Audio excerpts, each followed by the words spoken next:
اللہ کی خلق کے لیے تبدیل نہیں ہے، سے کیا مراد؟ ایک تو خلق کا معنی پیدائش، پیدائش تو ہے دین توحید پر، اور وہی ہے فطرت.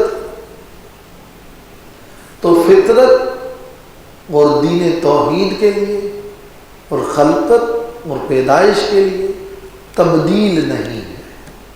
یہ تو ہوا اس کا لفظی مطلب.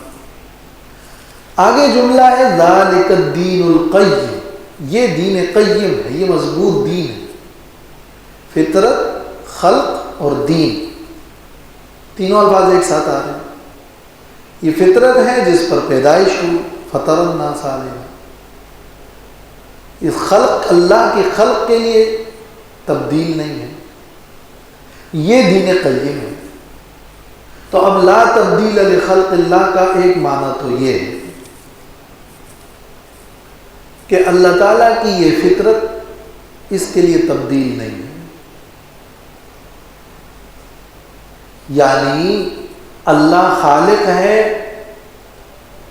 اور مخلوق مخلوق ہے، یہ فطرت بدل نہیں سکتی. لوگ کوشش بھی کریں، کچھ بھی کریں، معبود دو نہیں ہو سکتے، اور بندے اور عباد معبود نہیں بن سکتے. تو مشرکین چاہے کتنوں کو اللہ کے ساتھ شریک ٹھہرائے، وہ اصل حقیقت تو نہیں بدل سکتی. لا تبدیل لخلق اللہ، یہ اس کا ایک مطلب ہے. پھر یہ فطرت جو اللہ نے انسانوں میں توحید کی رکھی ہے، یہ ایسا نہیں ہے کہ کچھ انسانوں کو تو اللہ نے فطرت توحید پر پیدا کیا اور کس کو شرک پر پیدا کیا. لا تبدیل لخلق اللہ، اللہ کی خلق اور اللہ کی تخلیق میں تبدیل نہیں ہے. سب کو اللہ نے دین توحید پر پیدا کیا، بگاڑ تو بعد میں پیدا ہوا ہے. یہ دین توحید جس کا ذکر فَأَقِمْ وَجْهَكَ لِلدِّينِ حنیفہ میں، درمیان میں فطرت اور خلق کا لفظ آ گیا.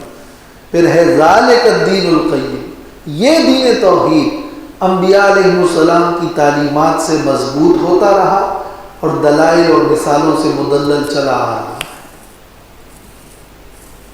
ذکر ہو رہا ہے آیت میں توحید کا، اور ذکر یہ ہو رہا ہے کہ یہ توحید کا عقیدہ فطری ہے، اور ذکر یہ ہو رہا ہے کہ یہ فطرت بدل نہیں سکتی اگرچہ لوگ بدل دیں. لا تبدیل. ایک بات یہاں ایک اضافی یاد رکھیں کہ لا تبدیل لخلق اللہ، اللہ کی خلقت کو کوئی بدل نہیں سکتا. اللہ کی خلقت کو کوئی بدل نہیں سکتا. خود اللہ چاہے بدل دے تو وہ اللہ قادر بکل شیء. لا تبدل نہیں ہے، لا تبدیل. ایک ہے بدلنا، ایک ہے بدل دینا. کوئی اللہ کی خلقت کو بدل نہیں سکتا، کوئی اللہ کی خلقت کو بدل نہیں سکتا، کوئی فطرت کو بدل نہیں سکتا. یہ معنی نہیں ہے کہ کوئی کام خلاف میں فطرت ہو ہی نہیں سکتا. ہوگا تو اللہ کرے گا. لا تبدیل لخلق اللہ، لا تبدیل لکلمات اللہ. تبدیل اور تبدل کا یہ فرق جب نہیں ذہن میں ہوگا تو کہتے ہیں فطرت تو پانی کی یہ ہے کہ وہ بہتا ہے، فطرت تو ڈنڈے اور عصا کی یہ ہے کہ وہ جم کے رہتا ہے. اس سے سانپ بن جانا اور دریا میں راستے بن جانا تو فطرت کے خلاف ہو. اور لا تبدیل لخلق اللہ، فطرت کے خلاف تو ہو نہیں سکتا. تو معجزات کا انکار کر دیا. وجہ یہ ہے کہ وہ تبدیل اور تبدل کے اندر فرق نہیں کرتے. لا تبدیل لخلق اللہ، کوئی اللہ کی خلقت کو نہیں بدل سکتا. یہ تو خیر ایک اضافی بات ہے جو انکار معجزات والوں کے لیے جواب ہے. لیکن لا تبدیل لخلق اللہ میں ایک اور معنی ہے لا تبدیل لدین اللہ،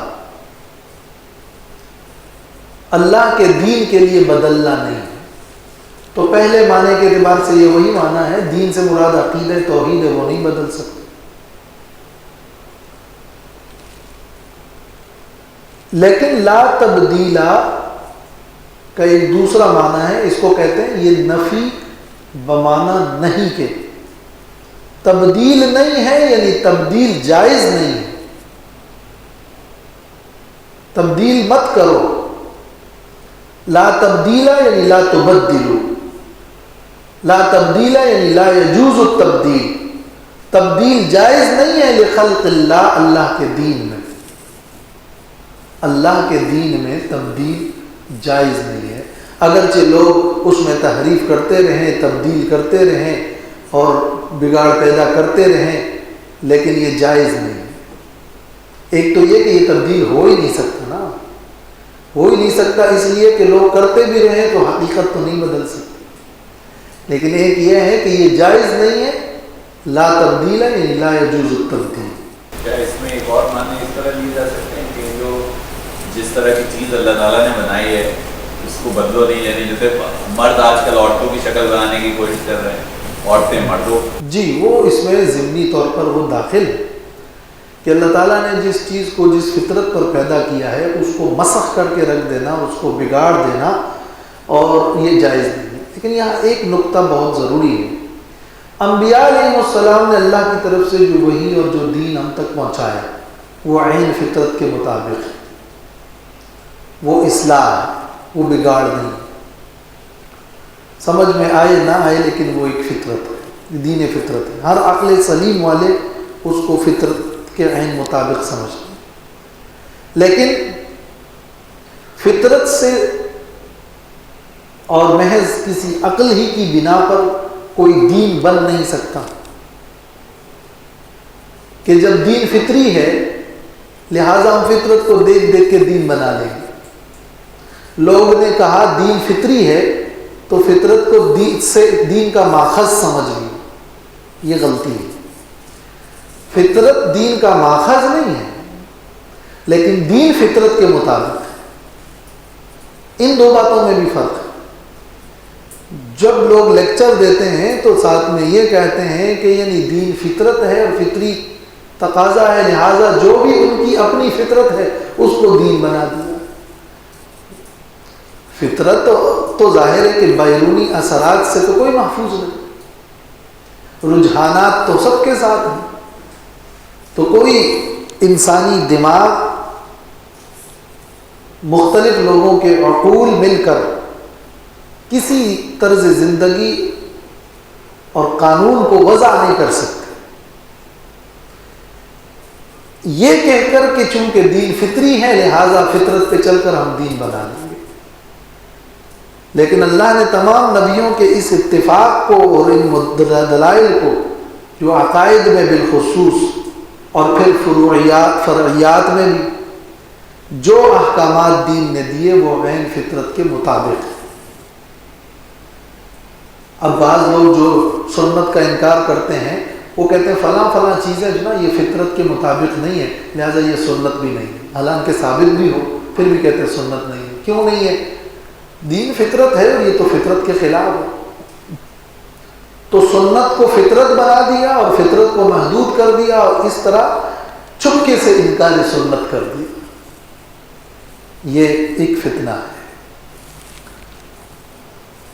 تو لا تبدیل لخلق اللہ کے جملے میں یہ بھی شامل ہے اور علماء نے لکھا بھی ہے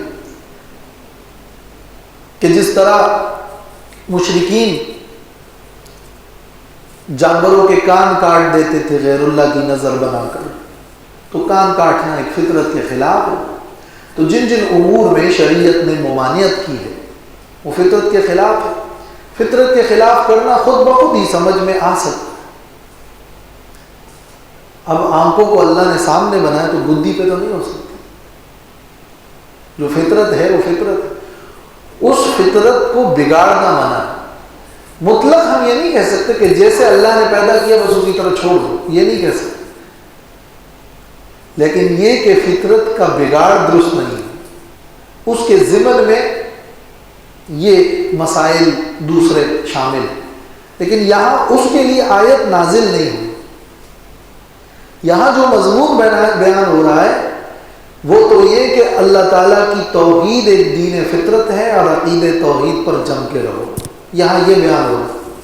پھر الفاظ کے عموم میں آپ اس میں سے استنباط کر کے مسائل نکالتے رہیں، وہ الگ بات ہے، لیکن جو اصل کلیہ ہے وہ کلیہ کیا ہے کہ توحید دین فطرت ہے اور فطرت پر قائم رہو، اور یہ مدلل اور دین قیم ہے۔ وَلَٰكِنَّ أَكْثَرَ النَّاسِ لَا يَعْلَمُونَ، جب یہ دین قیم ہے اور دین فطرت ہے تو پھر لوگ ادھر ادھر کیوں جاتے ہیں؟ اس لیے کہ لا يعلمون، لیکن اکثر لوگ نہیں جانتے۔ بل اتبع الذین ظلموا اہواءہم بغیر علم، وہاں دو الفاظ، اہواءہم اور بغیر علم، دو چیزوں کی وجہ سے انسان فطرت سے ادھر ادھر ہو جاتا ہے، ایک خواہشات اور دو شبہات،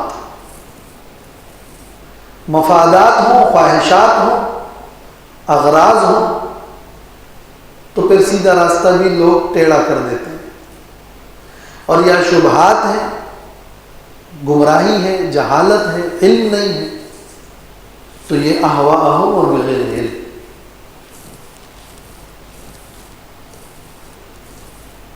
منیبین الیہ، رجوع کرنے والے اللہ کی طرف۔ اس لفظ کا تعلق کہاں سے ہے؟ فَأَقِمْ سے ہو تو وہ واحد ہے، فَأَقِمْ وَجْهَكَ، اپنے چہرے کو قائم رکھیے دین کی طرف، منیبین، اللہ کی طرف رجوع کرتے ہوئے، تو چونکہ وہ اقم واحد ہے اور منیبین جمع ہے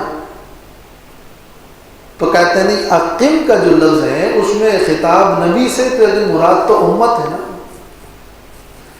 ہر ایک اپنا چہرہ قائم رکھیں، سب قائم رکھیں۔ تو منیبین میں آ کر اس جمع کے صیغے سے پتہ چل رہا ہے کہ یہ حکم صرف نبی سے نہیں، نبی کے توسط سے پوری امت کو۔ جی، علامہ ابن قیم نے لکھا ہے کہ یہ الناس سے بھی متعلق ہو سکتا ہے، ابن قیم کی یہ تحقیق،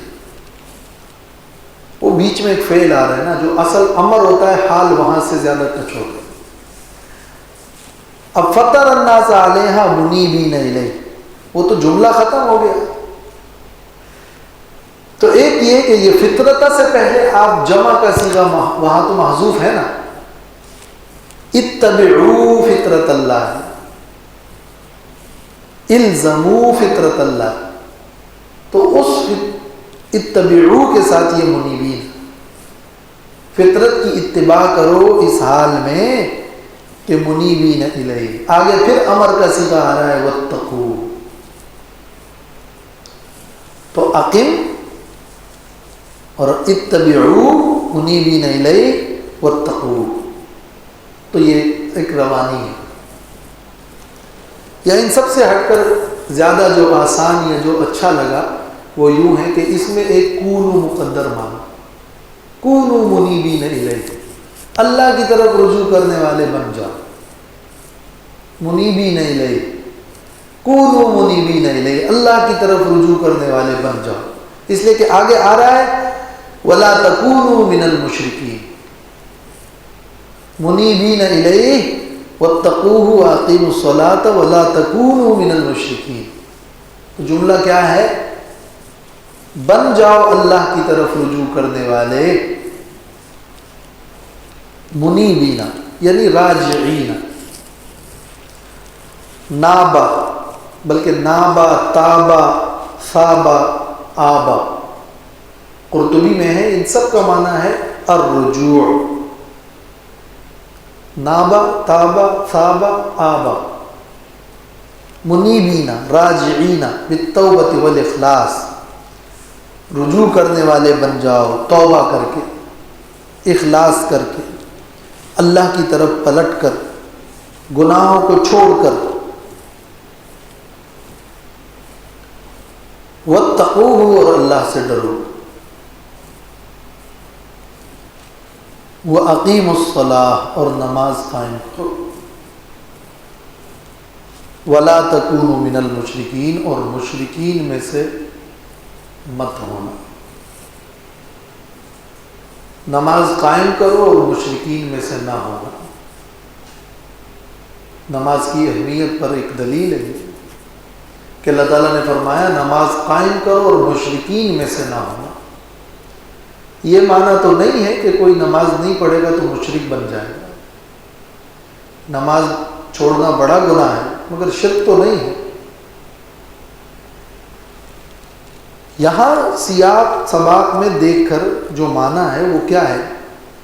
دین توحید پر قائم رہی، اس قائم رہنے کے لیے ذہن پوری طرح توحید پر مرکوز کرے اور اپنی اس توحید کی عقیدے کا اظہار کرنے کے لیے اور اپنی تربیت کے لیے وقتاً فوقتاً نماز قائم کرتے رہے۔ یہ اظہار توحید ہے، یہ اس فطری آواز کی توحید ہے کہ اللہ کے سامنے آپ جھکتے رہیں۔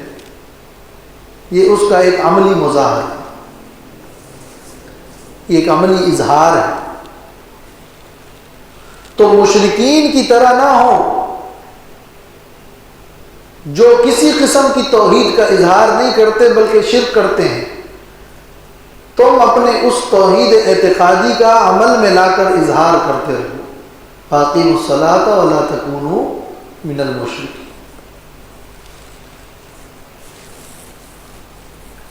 اس سے یہ معلوم ہوا کہ ان العبادۃ لا تنفع الا مع الاخلاص۔ قرطبی نے اس سے یہ نقطہ اخذ کیا ہے کہ نماز قائم کرو اور مشرکین میں سے نہ ہونا، اس لیے کہ کوئی بھی عبادت بغیر اخلاص کے نافع نہیں ہے۔ نماز قائم کرو اور مشرکین میں سے نہ ہونا، یعنی نماز کو اللہ کے لیے بناؤ اور مشرکین میں سے نہ ہونا، اس لیے کہ منیبین الیہ بھی اخلاص ہے، تو سارا اخلاص ہے۔ فاقم وجہک منیبین الیہ ولا تکون من المشرکین۔ مشرکین میں سے نہ ہونا،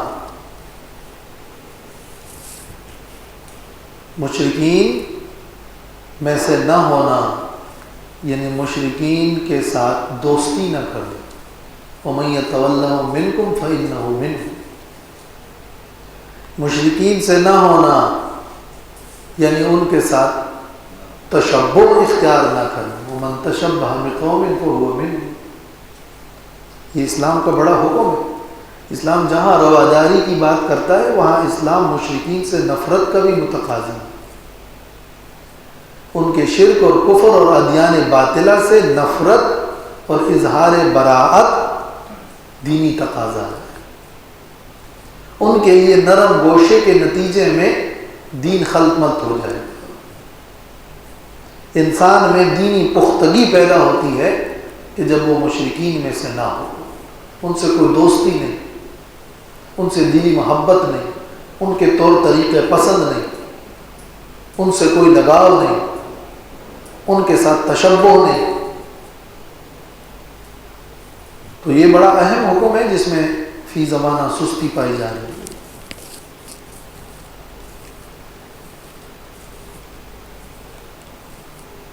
من الذین فرقوا دینهم وکانوا شیعا کل حزب بما لدیہم فرحون۔ ان لوگوں میں سے جنہوں نے اپنے دین کو جدا جدا کر دیا، وَكَانُوا شِيَعًا اور ہو گئے وہ مختلف گروہ، كُلُّ حِزْبٍ بِمَا لَدَيْهِمْ فَرِحُونَ ہر گروہ اس پر جو ان کے پاس ہے، فرحون خوش ہیں۔ یہ من الذین فرقوا مت ہونا مشرکین میں سے، من المشرکین من الذین یعنی ان لوگوں میں سے۔ یہ من الذین جو ہے یہ مشرکین سے بدل ہے، بدل من المشرکین بإعادۃ الجار، تفسیر بیضاوی، مدارک وغیرہ، مشرکین کا ذکر ہو رہا ہے۔ ما قبل سے آپ اس کو مربوط کریں. مشرکین میں سے نہ ہونا. کون مشرکین؟ وہ جنہوں نے اپنے دین کو جدا جدا کر دیا اور وہ طرح طرح کے گروہ میں بٹ گئے، اور ہر گروہ ان کے پاس جو کچھ ہے اس پر خوش ہیں. تو اس سے خود بخود آپ یہ سمجھیں آیت میں کیا بیان ہو رہا ہے. فرقوا دینہم، اس سے پہلے ذالک الدین القیم، اس سے پہلے فاقم وجہک للدین حنیفا. دین کا ذکر ہو رہا ہے، توحید کا ذکر ہو رہا ہے، دین فطرت کا ذکر ہو رہا ہے. مشرکین میں سے نہ ہونا جنہوں نے اپنے اس دین فطرت کو جدا کر دیا. دین فطرت تو ایک ہی راستہ تھا، جیسے دو نقطوں کے اندر ایک سیدھی لکیر ہوتی، مگر انہوں نے کیا کیا، اس سیدھی لکیر توحید پر چلنے کی بجائے ادھر ادھر ہو گئے. تو یہ کیا ہے؟ فرقوا دینہم، دین توحید سے الگ ہو گئے. توحید سے الگ ہونا کیا ہے؟ فرقہ ہے. من الذین فرقوا دینہم. اور چونکہ وہ توحید سے الگ ہوں گے تو راستے بہت ہوں گے. وہ کانوا شیعا، وہ مختلف گروہوں میں بٹ گئے. اب باوجود اس کے کہ اتنا بڑا بگاڑ پیدا ہوا کہ وہ ایک دین فطرت سے منحرف ہو گئے، مگر ان کے پاس جو ان کا بگڑا ہوا دین اور راستہ تھا اپنی خواہش کا بنایا ہوا، وہ اس پر خوش ہے کہ ہمیں اس کا ثواب ملے گا یا میرا یہ دین صحیح ملے گا. یا تو کوئی یہودی بنا، کوئی نصارہ بنا، کوئی مجوسی بنا، کوئی ہندو بنا، یہ سارے وہ من الذین فرقوا دینہم یہ ہے جو آیت کا مطلب ہے. شروع سے آپ پڑھیں گے تو من الذین فرقوا دینہم، تفسیر ابن کثیر میں کیا ہے؟ اے بدلوہ وغیروہ وآمنوا ببعض وکفروا ببعض، یعنی جنہوں نے اس دین کو بدل دیا اور کچھ پر ایمان لائے اور کچھ پر نہیں لائے. کوئی ایک نبی کو مانا تو دوسرے کو نہیں مانا، کسی نے تیسرے کو نہیں مانا، شرک شروع کر دیا، کس نے 3 خدا بنائے، کسی نے عزیر ابن اللہ کہا. یہ فرقوا دینہم یہ لوگ. تفاسیر میں ان کی مثالیں کیا ہیں؟ مشرکین، یہود، نصارہ، مجوس. ممانعت بیان ہو رہی ہے دین توحید، دین فطرت سے انحراف کی. یہ فرقواریت ہے. اور وہ بھی اس ضمن میں داخل ہے جو اجماعی اور اتفاقی مسئلہ دین سے منحرف ہو رہے ہیں. فروعی اختلاف تو یہاں مراد ہی نہیں ہے. وہ تفریق دین اسلام، دین فطرت ہے، وہ ایک ہے. اللہ کو ماننا، رسول کو ماننا، قرآن کو ماننا، اور اس کے جو تمام اجماعی اور اتفاقی مسائل ہیں وہ سب ایک ہیں. اختلاف اگر ہے تو فرعی مسائل میں ہے، چند علمی مسائل میں ہے، چند تعبیر کے مسائل میں ہے. ورنہ دین اسلام، دین توحید اپنے اعتقاد کے اعتبار سے وہ شروع سے تمام انبیاء کا ایک دین توحید رہا ہے اور یہ نبیوں کا سلسلہ رہا ہے. اس میں تفرق نہیں ہے. تفریق دین تو اصل میں مشرکین نے کیا جو توحید کو چھوڑ بیٹھے ہیں. پھر قواریت والے لوگ یہ ہیں. ہاں وہ الگ بات ہے کہ کوئی زبردستی تعصب کرتا ہے اور فرقہ بننے کی کوشش کرتا ہے. عقائد میں انحراف اور اجماع سے منحرف ہونا. پہلے ہم نے فرقہ واریت پر جو بیان دیا تھا یہ اسی کی وضاحت ہے. وَكَانُوا شِيَعًا، اور ہو گئے وہ مختلف فرقے، فرقہ، مختلف دین ہو گئے. كُلُّ حِزْبٍ بِمَا لَدَيْهِمْ فَرِحُونَ، ہر جماعت اس پر، یہ دیکھیں یہ بِمَا لَدَيْهِمْ کا لفظ جو ہے نا اس پر کوئی زور نہیں دیتا. كُلُّ حِزْبٍ، ہر جماعت کس پر خوش ہے؟ بِمَا لَدَيْهِمْ. لدیہم کیا ہے؟ بل اتبع الذین ظلموا اہواءہم، اپنی خواہش سے جو انہوں نے ایک دین اور طریقہ اور وضع کیا ہے اس پر خوش ہیں۔ بری بات یہ ہے کہ آپ نے اپنے لیے زندگی کا قانون بنایا اور اس پر آپ خوش ہیں۔